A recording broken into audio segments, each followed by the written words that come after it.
I went behind Soldano's back to bring you the truth. The SLO 100, the legendary high-gain monster, costs $4,000 US brand new.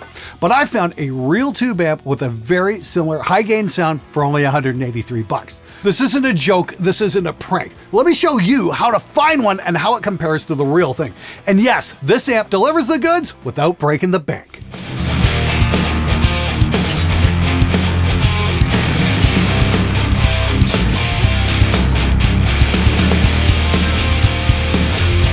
How many times have you looked at an expensive amp and said to yourself, if only I had this, this would give me the ultimate tone? I know I have, many times.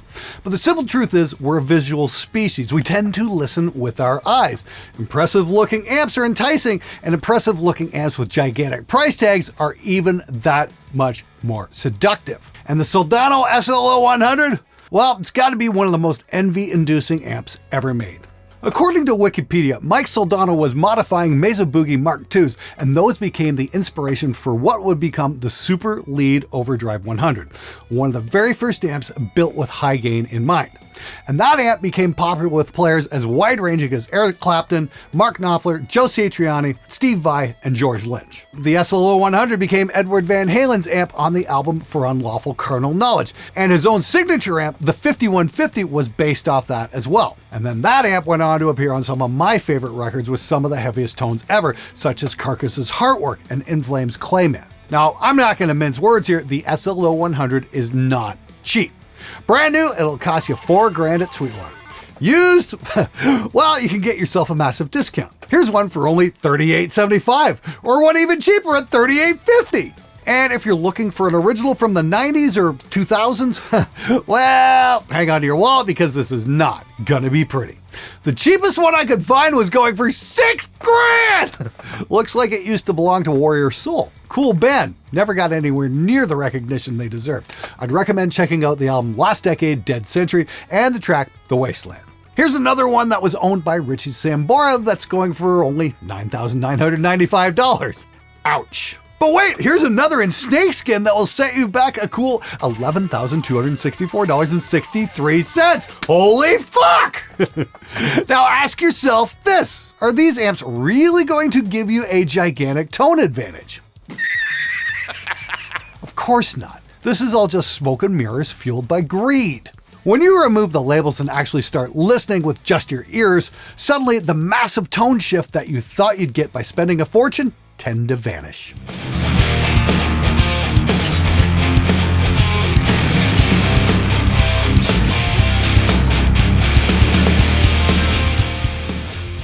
Isn't it amazing how much our perception changes once we label things? Now, there is a lot of great information online about recording guitar, but the sad truth is most of it really isn't applicable to metal. Tubes and pickups really don't do all that much once you put even a modest amount of gain on a signal. And the tone wood thing is just utter nonsense for high gain.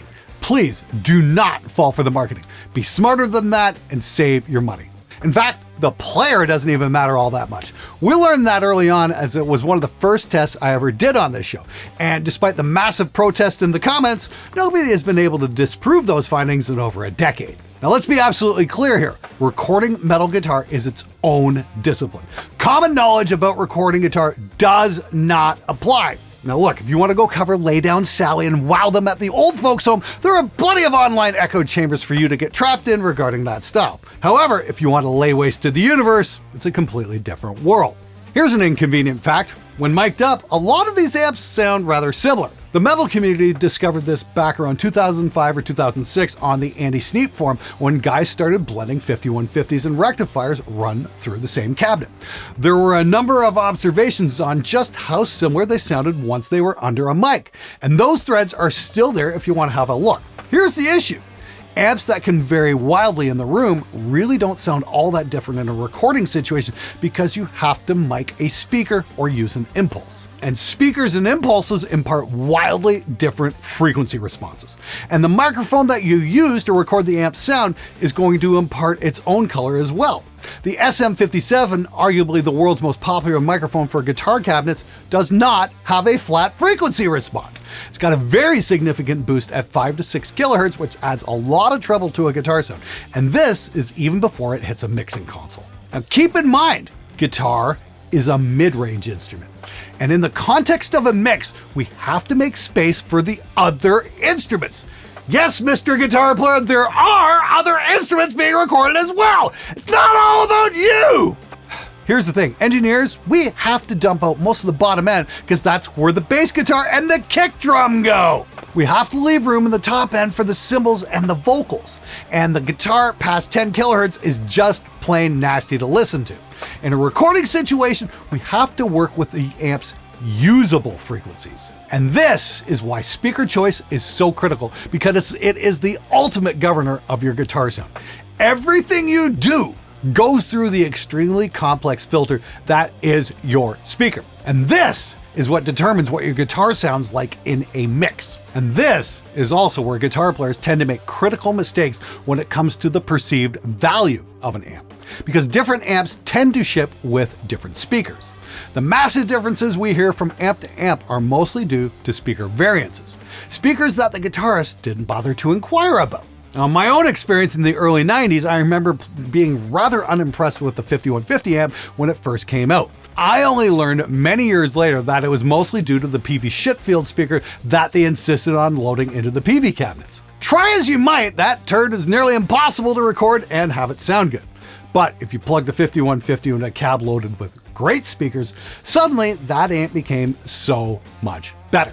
And yet guitar players still have a hard time comprehending this. In fact, I've lost count how many times I've watched a guitar player's eyes glaze over when I say, "Hey, cool guitar sound. What speakers were in that amp?" I swear, this is the real world equivalent of using the stupefy spell from Harry Potter. Because more often than not, they'll hit you back with, Celestians. That is, if they don't make fun of you for asking about their speakers, because, I mean, why in the world would those make any kind of difference? Idiot. Once you learn this fundamental truth about speakers, suddenly finding a great guitar sound becomes infinitely easier. And it's way easier not only on your mental well-being, but your wallet as well. So, what am I using here that can sound like a Soldano and didn't even cost me $200?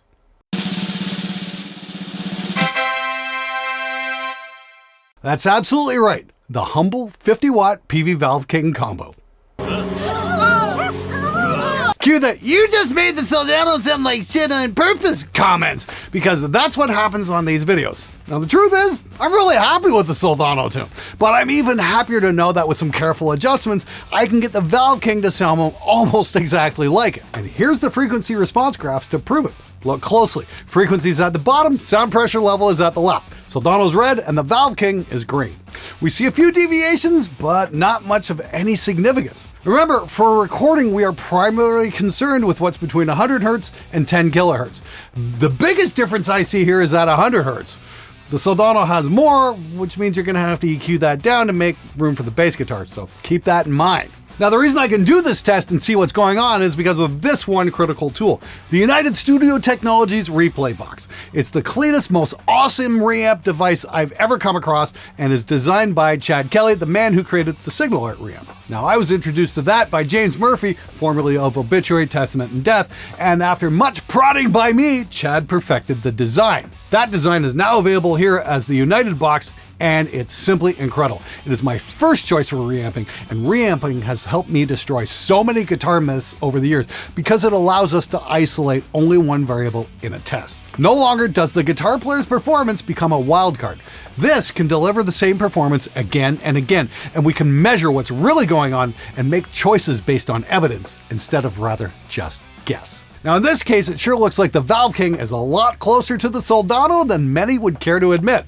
And I gotta say, even I'm surprised by just how close it is. Like, this is really impressive stuff. And the great thing about reamping is if you manage to screw things up when you're recording a band, or you're just not happy with the recorded sound for whatever reason, you can simply record again without having to perform again. If you're serious about your guitar recordings, this definitely belongs in your toolbox. Now, let's be absolutely clear. The Valve King is a one-trick pony. It's only going to do one sound well. And I'm using it the same way that I would with any amp in the studio, as a head and not as a combo, because generally combos ship with garbage speakers, and the Valve King here is no exception. It may be a Valve King, but it is a speaker fool. And of course, any metal tube amp in the studio is most likely going to have an overdrive in front of it. 5150 Soldano rectifier, it's been common practice to tighten these with an overdrive for recording. There are literally thousands of posts in the Andy Sneap forum about it if you want to go back far enough. What we're doing here is the exact same thing, because this is exactly the kind of setup you'll be working with in a real world recording situation. But I can still imagine the complaints in the comments. That's right, nobody's ever used an overdrive when recording high gain metal tones. I must be out of my freaking mind! You're just skewing the results, Glenn! My end goal isn't to find an amp that can do the high gain metal thing without an overdrive. The end goal is to find an amp that's suitable for recording high gain and not break the bank. I'm looking for a recording situation to help people out there achieve their goals that might not have a lot of money to spare. So where do we find this amp at bargain bin prices? Well, we need to change up the typical guitar player strategy just a tiny bit and not look for the 100 watt head. What we want is the 50 watt combo. This is the exact same strategy I used last year on the 6505 Plus video, where I found one for only 325 bucks. Same thing here. And you don't have to look very hard to find some deals. If you spend 5 minutes on a search, well, here's one for 264. Here's another for 323. And here's some greedy bastard charging $549. Dude, are you out of your fucking mind? Okay, everybody, don't pay that kind of money for one. Anything over 350 is pushing it, and 549, well, that's completely insane. Come to Crazy Larry's Used Guitar Gear Emporium, where you'd have to be out of your freaking mind to pay these prices. We've got used PV Valve Kings for you. Everybody gets a used PV Valve King for only $549. That's right, no credit check required. Just sign your name on the dotted line and get ready to pay.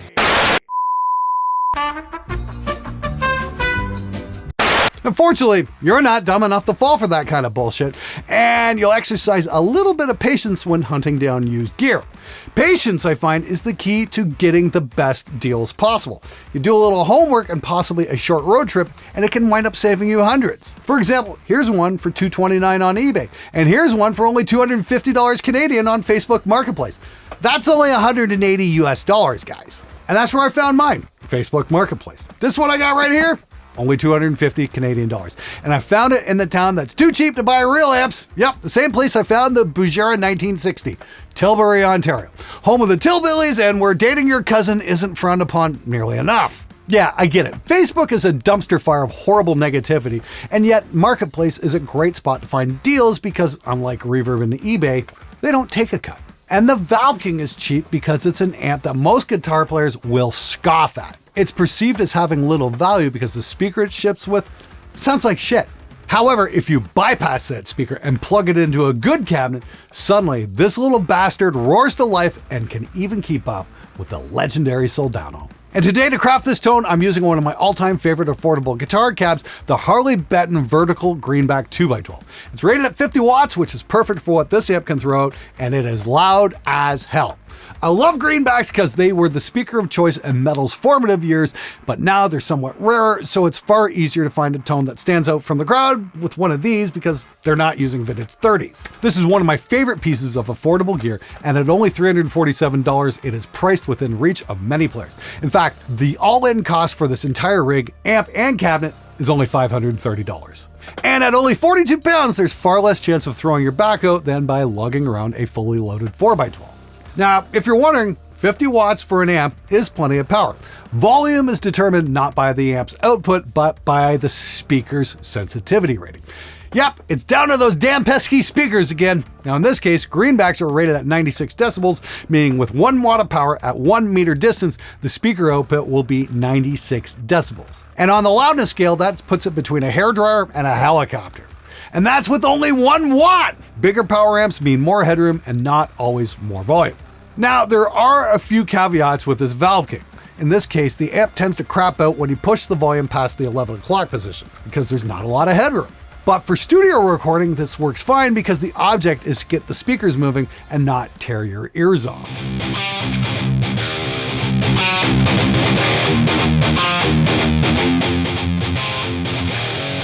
And I'd also recommend not running the treble past the noon position either, because this EQ gets nasty. To my ears, the sweet spot is way back around the 10 o'clock position, and it's quite pleasant there.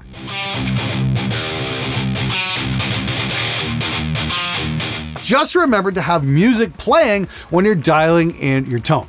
I did a video on this strategy called Why Your Guitar Sounds Like Shit in a Mix, and I'll have a link to that video at the end of this one. If you're struggling getting your tone to translate into a recording situation, I would highly, highly recommend watching it. All right, let's do this test one more time, and you tell me what you like, amp A or amp B on rhythms and leads. I'll reveal which is which at the end of the video.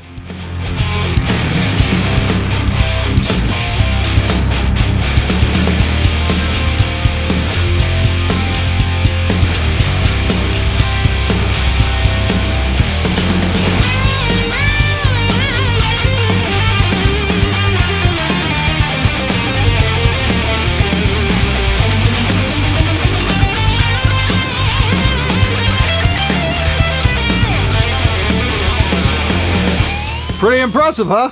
Now what I'm using to get these tones is a real special tool, and that is the Lewitt 640 Rex microphone. This is my favorite thing ever for guitars, which is insane because it was designed for kick drums. Now when I'm miking up cabs, I usually use two mics, a dynamic and a condenser. This has both of those elements built right in, but they're perfectly in phase, so I don't have to mess around, and I can save time on setup. It's really cool too when you combine these things, like check out the dynamic versus the condenser. Now, when we combine the two, we get something really cool. But when we flip the phase, this is where it gets interesting. That horrible hollow sound, that's what's being taken away from the guitar.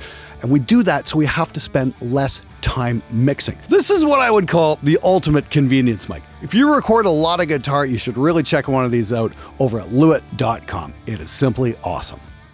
So, who exactly is this amp for? Well, if you're trying to open a studio and get clients through the door, this isn't exactly going to be a big draw. Oh, come pay me $75 an hour to record through a Valve King? That doesn't exactly have a good ring to it. If you're running a studio, the client bands are paying for access to gear that they don't have. There's nothing wrong with having a Valve King, but if you want to hook clients, expensive tube amps and impressive mixing consoles are the way to go. Sorry about your wallet, bro.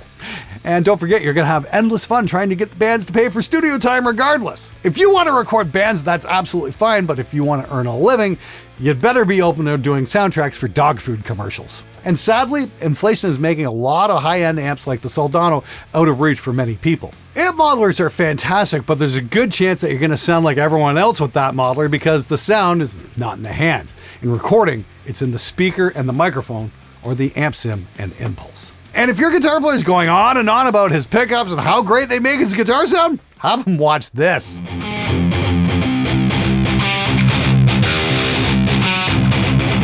Yeah, that is the Dynamount robotic mic arm. I've been working with them for years because their product is simply one of the best guitar recording tools ever conceived. We used to have to run back and forth, sit at the mix position, make an observation, run out to the studio, adjust the mic, repeat ad nauseum, and hope for the best. Now with the Dynamount, I can use an app on my phone to adjust the mic position and really tweak the sound in a way that's going to have a significant impact. Dynamount also has the new lower cost V2R model, which has side-to-side motion as well as angle motion. And what's more, if you use the code Spectre, you'll get $50 off the V2R. If you record a lot of guitar, the Dynamount is simply invaluable. It is the killer app for miking up guitar cabinets. Get one today so you can stop guessing and get the results you've been after. Of course, I always get some comment from a wannabe smartass. If the Valve King's so great, why don't you just sell your Soldano? Well, despite all the evidence provided here, the tests, the frequency response graphs, this video will have literally zero effect on the value of the Soldano. It's got too much mythology around it, and perceived value has a vast effect on real world value. And that is why people stupidly pay $10,000 for a used amp. Now let's be clear here, I'm not trying to undermine the Soldano owner. I'm trying to illustrate to the struggling home studio owner that you probably don't need to drop megabucks on a tube amp when you can get very similar results for less than $200. Because I wish somebody had been out there when I was younger pointing this stuff out. Instead, I've dropped thousands of dollars on the wrong things that did not give me the results I was after. My goal was to get a great metal tone on recording, and all the forums had me looking at converters and vacuum tubes. They convinced me that I was going to have to spend $5,000 on a set of Lavery converters to get a decent guitar tone. And I was ready to spend that money too. But thankfully, I found the Andy Sneap forum and I heard guys getting incredible tones with budget converters. And that sent me down this giant rabbit hole of actually figuring out what the hell makes a guitar sound work in a mix. It's not the badge on the amp. It is the mic you use and the speaker that creates the sound. That's where the rubber hits the road, and it's what matters most when you press that record button.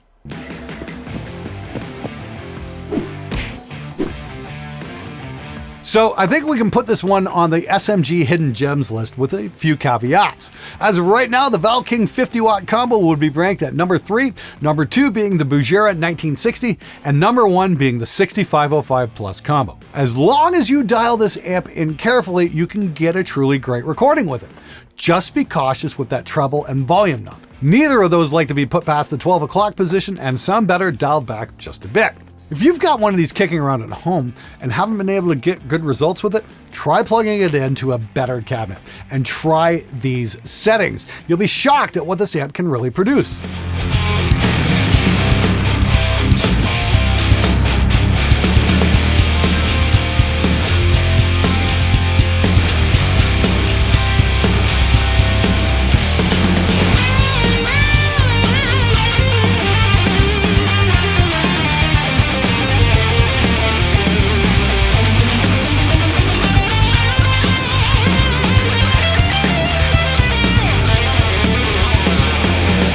Not an exact match to a Soldano, but it is surprisingly very close. Don't fall into the trap of thinking that your cheap amp is holding you back. The amp isn't the issue. It's your recording skills. Practice placing your microphone, get a reamp box, and take notes. And most of all, keep working on your skills because you will get better. Now, I'm going to keep searching for killer deals on great amps that may have flown under the radar. And of course, I'm always open to your suggestions, and I've already got quite a list put together. If you found the video useful, make sure you subscribe because I'm going to keep making videos like this and show you how to get great results for not a whole lot of money. It's a great time to be a home recording engineer. All you need is a good cabinet and a little knowledge, because with knowledge, you can even make a lowly Valve King combo sound great. Be sure to check out the video Why Your Guitar Sounds Like Shit in a Mix right here, and it'll show you the right strategies to employ to get better results in your recordings.